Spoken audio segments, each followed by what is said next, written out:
It's Monday, Tuesday, and we are talking finances. It can be a complicated topic for people going into a second marriage. Stewart Welch from the Welch Group joins us this morning with some things to keep in mind if you're in that situation. Stewart, good to see you this morning.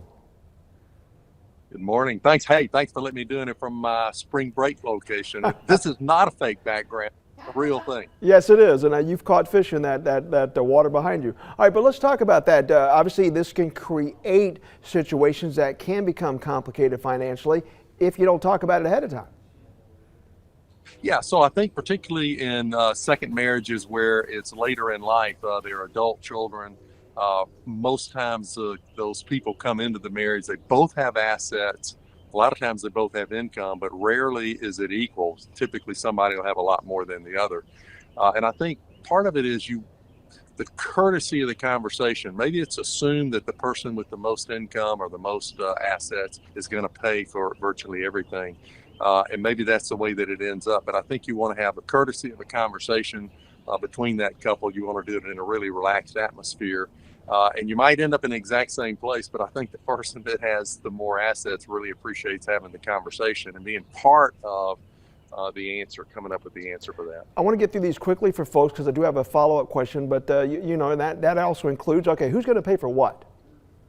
Yeah, really important. Who's going to pay for what expenses? A lot of times what they'll do is they'll put together a joint account, and if they both have income, they'll put money in that, or if they have assets, they'll put money in that and pay for those common expenses that they've agreed upon.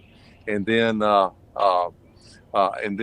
maybe they're doing some other things outside of that. And when, you know, long-term care, because if you're talking about relationships here that are, you know, later in life, that is something that you have to think about, and it's very costly. Yeah, Mike,